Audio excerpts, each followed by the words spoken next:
ಎಲ್ಲರಿಗೂ ನಮಸ್ಕಾರ.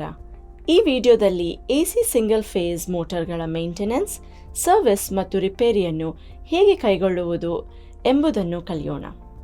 ಈ ವಿಡಿಯೋದ ಕೊನೆಯಲ್ಲಿ ನಿಮಗೆ ಸಾಧ್ಯವಾಗುತ್ತದೆ ಸಾಮಾನ್ಯ ಮೇಂಟೆನೆನ್ಸ್ ಮತ್ತು ಸರ್ವಿಸ್ ವಿಧಾನಗಳನ್ನು ಅನುಸರಿಸುವುದು, ಅವುಗಳನ್ನು ಪರೀಕ್ಷಿಸುವುದು, ಬೇರ್ಪಡಿಸುವುದು, ದೋಷಗಳನ್ನು ಗುರುತಿಸುವುದು ಮತ್ತು ಸರಿಪಡಿಸುವುದು, ಮೋಟಾರ್ ಅನ್ನು ಅಸೆಂಬಲ್ ಮಾಡುವುದು ಮತ್ತು ಪರೀಕ್ಷಿಸುವುದು, ವೈಫಲ್ಯದ ಸಾಮಾನ್ಯ ಕಾರಣಗಳನ್ನು ಗುರುತಿಸುವುದು ಮತ್ತು ಅವುಗಳನ್ನು ನಿವಾರಿಸುವುದು. ಈ ಪ್ರಯೋಗಕ್ಕೆ ಅಗತ್ಯವಿರುವ ಟೂಲ್ಗಳು, ಇಕ್ವಿಪ್ಮೆಂಟ್ ಮತ್ತು ಮಷಿನರಿಗಳನ್ನು ನಾವು ಸಂಗ್ರಹಿಸೋಣ.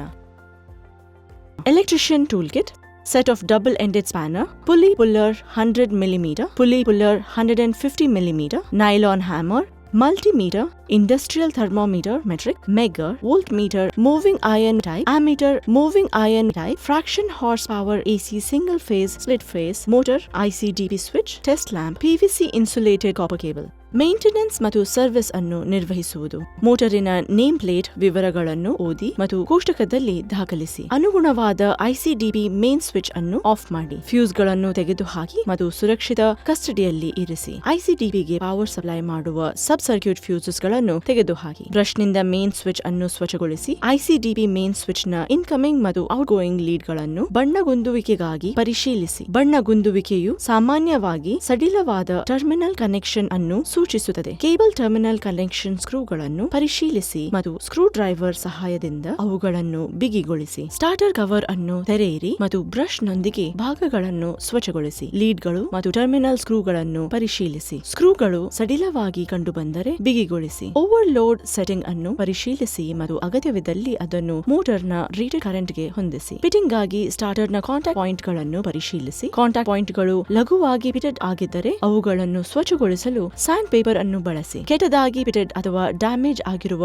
ಕಾಂಟ್ಯಾಕ್ಟ್ ಗಳನ್ನು ಬದಲಾಯಿಸಬೇಕು. ಬ್ರಷ್, ಬಟ್ಟೆಯ ಪೀಸ್ ಮತ್ತು ಬ್ಲೋವರ್ ಬಳಸಿ ಸಿಂಗಲ್ ಫೇಸ್ ಮೋಟಾರ್ನ ಹೊರ ಮೇಲ್ಮೈಯನ್ನು ಸ್ವಚ್ಛಗೊಳಿಸಿ. ಟರ್ಮಿನಲ್ ಕವರ್ ತೆರೆಯಿರಿ. Incoming, starting winding, running winding, capacitor ಮತ್ತು ಸೆಂಟ್ರಿಫ್ಯೂಗಲ್ ಸ್ವಿಚ್ ಅನ್ನು ಗಮನಿಸಿ. ಶಾರ್ಟಿಂಗ್ ಲೂಪ್ಗಳು ಮತ್ತು ಇನ್ಕಮಿಂಗ್ ಕನೆಕ್ಷನ್ ಗಳನ್ನು ತೆರೆಯಿರಿ. Main winding, starting winding, centrifugal switch ನ ನಿರಂತರತೆಯನ್ನು ಪರಿಶೀಲಿಸಿ. ಮಲ್ಟಿಮೀಟರ್ ನೊಂದಿಗೆ ವೈಂಡಿಂಗ್ ಗಳ ರೆಸಿಸ್ಟೆನ್ಸ್ ಮೌಲ್ಯ ಮತ್ತು ಸೆಂಟ್ರಿಫ್ಯೂಗಲ್ ಸ್ವಿಚ್ ನ ಕಾಂಟ್ಯಾಕ್ಟ್ ರೆಸಿಸ್ಟೆನ್ಸ್ ಮೌಲ್ಯವನ್ನು ಅಳೆಯಿರಿ ಮತ್ತು ಕೋಷ್ಟಕದಲ್ಲಿ ನಮೂದಿಸಿ. ಮಲ್ಟಿಮೀಟರ್ ನೊಂದಿಗೆ ಅದರ ಸ್ಥಿತಿಗಾಗಿ ಕೆಪಾಸಿಟರ್ ಮತ್ತು ಸೆಂಟ್ರಿಫ್ಯೂಗಲ್ ಸ್ವಿಚ್ ಅನ್ನು ಪರಿಶೀಲಿಸಿ ಮತ್ತು ಫಲಿತಾಂಶವನ್ನು ಕೋಷ್ಟಕದಲ್ಲಿ ನಮೂದಿಸಿ. ಮೆಗ್ಗರ್ ಸಹಾಯದಿಂದ ವೈಂಡಿಂಗ್ ಗಳ ಇನ್ಸುಲೇಷನ್ ಮೌಲ್ಯವನ್ನು ಪರಿಶೀಲಿಸಿ ಮತ್ತು ಫಲಿತಾಂಶವನ್ನು ಕೋಷ್ಟಕದಲ್ಲಿ ನಮೂದಿಸಿ. ಮೋಟಾರ್ ಅನ್ನು ಪ್ರತ್ಯೇಕಿಸಿ.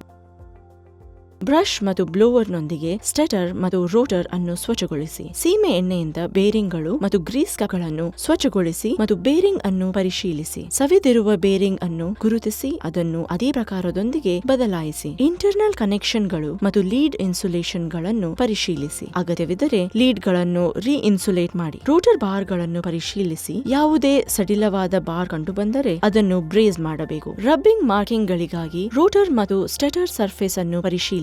ರಬ್ಬಿಂಗ್ ಮಾರ್ಕ್ಗಳು ಅಸೆಂಬ್ಲಿಯಲ್ಲಿ ಸವೆದಿರುವ ಬೇರಿಂಗ್ ಅಥವಾ ತಪಾದ ಅಲೈನ್ಮೆಂಟ್ ಅನ್ನು ಸೂಚಿಸುತ್ತವೆ. ಅವುಗಳನ್ನು ಸರಿಪಡಿಸಿ. ಸೆಂಟ್ರಿಫ್ಯೂಗಲ್ ಸ್ವಿಚ್ ಅನ್ನು ಅದರ ಟೆನ್ಷನ್ ಮತ್ತು ಕಾಂಟ್ಯಾಕ್ಟ್ ಪಾಯಿಂಟ್ ಗಳ ನಡುವಿನ ಪರಿಪೂರ್ಣ ಕಾಂಟ್ಯಾಕ್ಟ್ ಆಗಿ ಪರಿಶೀಲಿಸಿ. ಸ್ವಿಚ್ ಕೆಟ್ಟ ಆಕಾರದಲ್ಲಿದ್ದರೆ ಅದನ್ನು ಅದೇ ರೀತಿಯ ಸ್ವಿಚ್ ನೊಂದಿಗೆ ಬದಲಾಯಿಸಬೇಕು. ಸ್ಯಾಂಡ್ ಪೇಪರ್ ಸಹಾಯದಿಂದ ಕಾಂಟ್ಯಾಕ್ಟ್ ನ ಡ್ರೆಸ್ಸಿಂಗ್ ಅನ್ನು ಮಾಡಬಹುದು. ಮೊದಲು ಅಳತೆ ಮಾಡಿದ ಇನ್ಸುಲೇಷನ್ ರೆಸಿಸ್ಟೆನ್ಸ್ ಮೌಲ್ಯವನ್ನು ಗುರುತಿಸಿ. 1 ಮೆಗಾ ಓಮ್ ಗಿಂತ ಕಡಿಮೆ ಇದ್ದರೆ ಅವನ್ ನಲ್ಲಿ ಅಥವಾ ಇನ್ಕ್ಯಾಂಡೆಸೆಂಟ್ ಲ್ಯಾಂಪ್ ಗಳೊಂದಿಗೆ ವೈಂಡಿಂಗ್ ಅನ್ನು ಒಣಗಿಸಿ ಮತ್ತು ಅದನ್ನು ವಾರ್ನಿಶ್ ಮಾಡಿ. ಮೋಟಾರ್ ಭಾಗಗಳನ್ನು ಅಸೆಂಬಲ್ ಮಾಡಿ ಮತ್ತು ಹಿಂದಿನ ಪರೀಕ್ಷೆಯನ್ನು ಮಾಡಿ ಮತ್ತು ಫಲಿತಾಂಶಗಳನ್ನು ಕೋಷ್ಟಕದಲ್ಲಿ ನಮೂದಿಸಿ. ಪರೀಕ್ಷೆಯ ಫಲಿತಾಂಶವು ತುಂಬಾ ಬದಲಾಗಬಾರದು, ಬದಲಿಗೆ ಸುಧಾರಣೆ ತೋರಿಸಬೇಕು. ನಿಮ್ಮ ಡಯಾಗ್ರಾಮ್ ಪ್ರಕಾರ ಶಾರ್ಟಿಂಗ್ ಲೂಪ್ಗಳು ಮತ್ತು ಇನ್ಕಮಿಂಗ್ ಲೀಡ್ ಗಳನ್ನು ಸಂಪರ್ಕಿಸಿ. ಫ್ಯೂಸ್ ಗ್ರಿಪ್ ನಲ್ಲಿ ಸರಿಯಾದ ಮೌಲ್ಯದ ಫ್ಯೂಸ್ ಗಳನ್ನು ಬದಲಾಯಿಸಿ ಮತ್ತು ಐಸಿಡಿಬಿ ಮೇನ್ ನ ಹೋಲ್ಡರ್ ನಲ್ಲಿ ಕ್ಯಾರಿಯರ್ ಅನ್ನು ಬದಲಾಯಿಸಿ. ಮೋಟಾರ್ ಸ್ಟಾರ್ಟರ್ ಮತ್ತು ಸ್ವಿಚ್ ಗೆ ಕನೆಕ್ಷನ್ ಗಳನ್ನು ಪರಿಶೀಲಿಸಿ.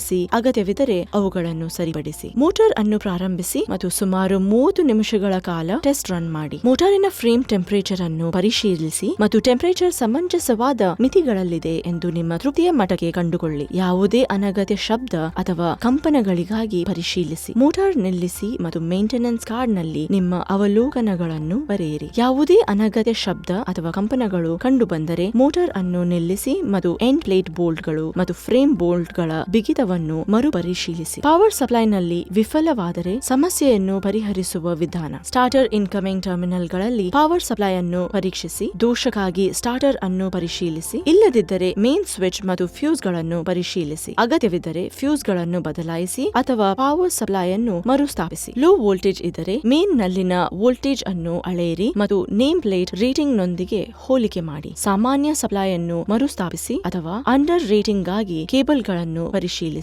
ರಾಂಗ್ ಕನೆಕ್ಷನ್ ಇದ್ದರೆ ಮೋಟಾರ್ನ ಒರಿಜಿನಲ್ ಡಯಾಗ್ರಾಮ್ ನೊಂದಿಗೆ ಕನೆಕ್ಷನ್ ಅನ್ನು ಹೋಲಿಕೆ ಮಾಡಿ. ಇನ್ನೂ ಮೋಟಾರ್ ಪ್ರಾರಂಭವಾಗದಿದ್ದರೆ ಮೋಟಾರ್ನ ಸಂಪರ್ಕವನ್ನು ಕಡಿತಗೊಳಿಸಿದ ನಂತರ ಮರು ಸಂಪರ್ಕಿಸಿ. ಹಾನಿಗೊಳಗಾದ ಬೇರಿಂಗ್ ಗಳಿದ್ದರೆ ಮೋಟಾರ್ ತೆರೆಯಿರಿ ಮತ್ತು ಬೇರಿಂಗ್ ಗಳ ಪ್ಲೇ ಅನ್ನು ಪರಿಶೀಲಿಸಿ. ಅಗತ್ಯವಿದ್ದರೆ ಬದಲಾಯಿಸಿ. ಸ್ಟೇಟರ್ ವೈಂಡಿಂಗ್ ದೋಷಯುಕ್ತವಾಗಿದ್ದರೆ ಮೇನ್ ಮತ್ತು ಸ್ಟಾರ್ಟ್ ವೈಂಡಿಂಗ್ ಗಾಗಿ ನಿರಂತರತೆಯನ್ನು ಪರಿಶೀಲಿಸಿ. ಯಾವುದೇ ನಿರಂತರತೆ ಕಂಡುಬರದಿದ್ದರೆ ರಿವೈಂಡ್ ಮಾಡಿ. ಲೋ ಫ್ರೀಕ್ವೆನ್ಸಿ ಇದ್ದರೆ ಫ್ರೀಕ್ವೆನ್ಸಿ ಮೀಟರ್ ನೊಂದಿಗೆ ಲೈನ್ ಫ್ರೀಕ್ವೆನ್ಸಿ ಅನ್ನು ಅಳೆಯಿರಿ. ಲೈನ್ ಫ್ರೀಕ್ವೆನ್ಸಿ ಕಡಿಮೆ ಇದ್ದರೆ ಸಪ್ಲೈ ಪ್ರಾಧಿಕಾರಕ್ಕೆ ತಿಳಿಸಿ ಮತ್ತು ಸರಿಪಡಿಸಿಕೊಳ್ಳಿ.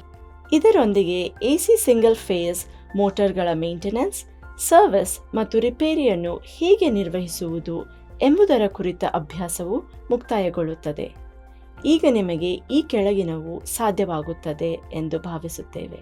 ಜನರಲ್ ಮೇಂಟೆನೆನ್ಸ್ ಮತ್ತು ಸರ್ವಿಸ್ ವಿಧಾನಗಳನ್ನು ಅನುಸರಿಸುವುದು, ಅವುಗಳನ್ನು ಪರೀಕ್ಷಿಸುವುದು, ಬೇರ್ಪಡಿಸುವುದು, ದೋಷಗಳನ್ನು ಗುರುತಿಸುವುದು ಮತ್ತು ಸರಿಪಡಿಸುವುದು, ಮೋಟಾರ್ ಅನ್ನು ಅಸೆಂಬಲ್ ಮಾಡುವುದು ಮತ್ತು ಪರೀಕ್ಷಿಸುವುದು, ವೈಫಲ್ಯದ ಸಾಮಾನ್ಯ ಕಾರಣಗಳನ್ನು ಗುರುತಿಸುವುದು ಮತ್ತು ಅವುಗಳನ್ನು ನಿವಾರಿಸುವುದು. ಮುಂದಿನ ಅಭ್ಯಾಸದಲ್ಲಿ ನಿಮ್ಮನ್ನು ಭೇಟಿ ಮಾಡುತ್ತೇನೆ.